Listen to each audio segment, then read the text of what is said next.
Ladies and gentlemen, may I proudly bring to you, this is Pro W Soul, and this is the question of the day. The question is, did the WWE drop the ball with The Undertaker at WrestleMania 30? Now, initially when I first saw this, I thought to myself, oh my gosh, what is going on here? And I actually screamed out to the screen. I was like, no!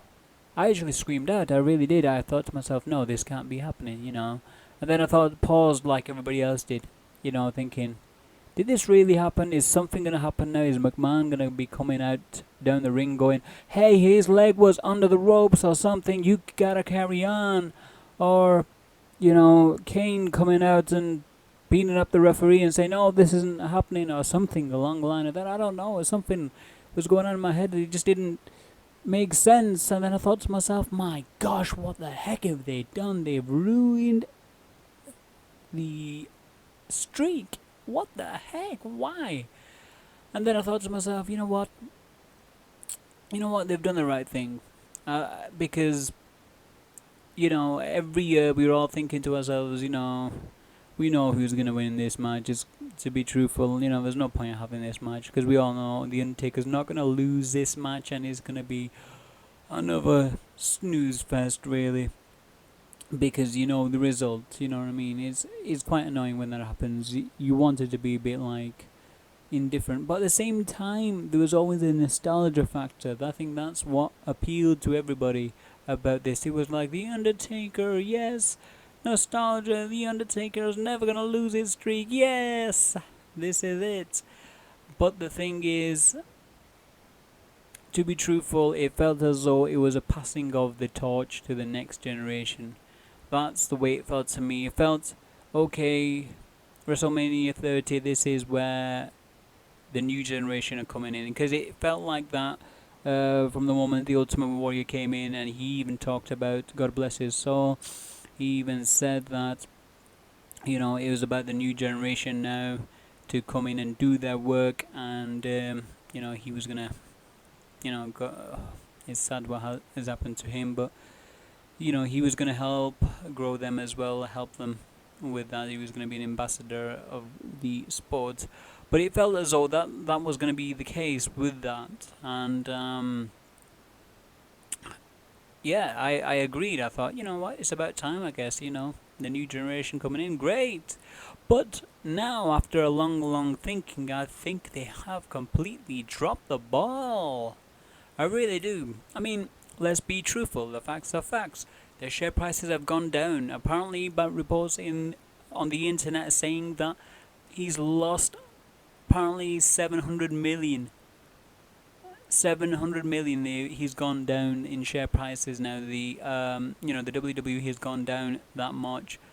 And why is this? In my opinion, clearly because star power is gone. I mean, it's before WrestleMania, I think they were about $1 billion plus, that's in the share prices, etc. But now after WrestleMania is gone,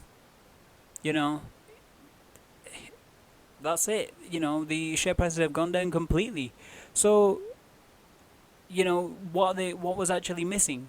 Well, clearly they were missing The Rock, Stone Cold, Hulk Hogan, The Ultimate Warrior, God bless his soul again, The Undertaker, Brock Lesnar, and the New Age Outlaws. Yeah, I know people don't want to say that they're stars, but I still regard them as stars. They were doing good, man. They built the Usos up for the title reign that they had.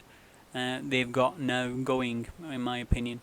So all in all, the WWE is completely depending now on the new talent, such as like Daniel Bryan, The Shield, Cesaro, Wade Barrett, the Wyatts, and the new NXT superstars.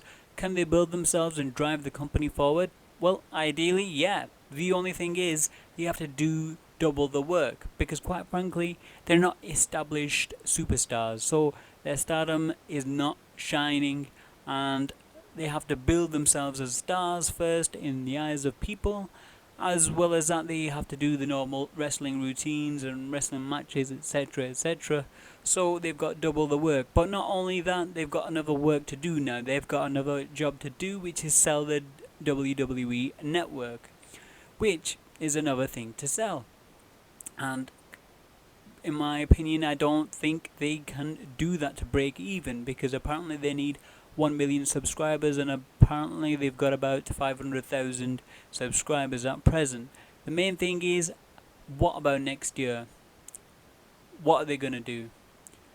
You know, this year they had so many stars, they didn't know what to do with them. I mean, and basically how to give them the main event status. You know, one of the ways to give them the main event status was the Undertakers Streak, but now that is completely gone. So if you bring the Undertaker back, what's the point? What is the point of him having a match with someone? You know, he got beat. Who cares now? If Floyd Mayweather gets beat, then will anybody want to buy any more pay-per-views after he gets beat?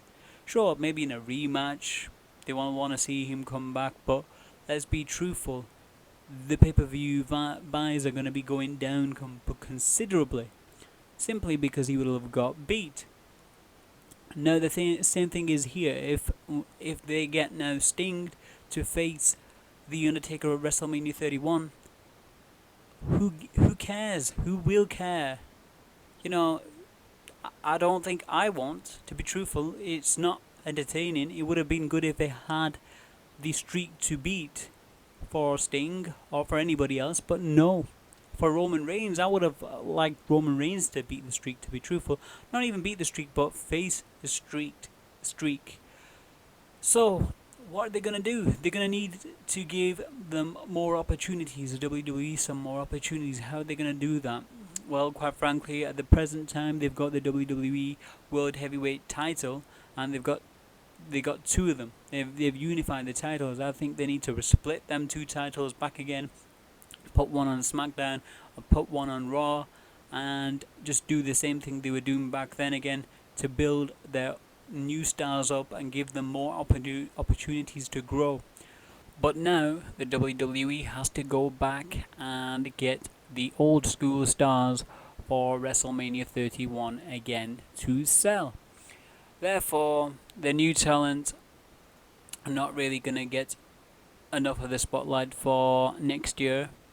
And, well, they will build themselves this year, but in terms of the company himself growing, I don't think it's going to be good. And my guess is they're going to need the old school wrestlers for at least 5 more years before the new talent is starting to emerge and become stronger and stronger. I mean, what do you guys think? Do you think that, you know, the Undertaker Streak was a bad thing, or I mean, the ending of it was a bad thing, or was it a good thing? What do you guys think? I think, in a way, it was completely bad. Now, the timing of it is so bad. They could have even left it at him winning one more time, and maybe for a few years just avoiding that. Well, they didn't do that. But anyway, what do you guys think? Let me know. Okay, thank you for listening to this. Please have a look at the sponsors, and have a great day. Please like, subscribe, share, and peace!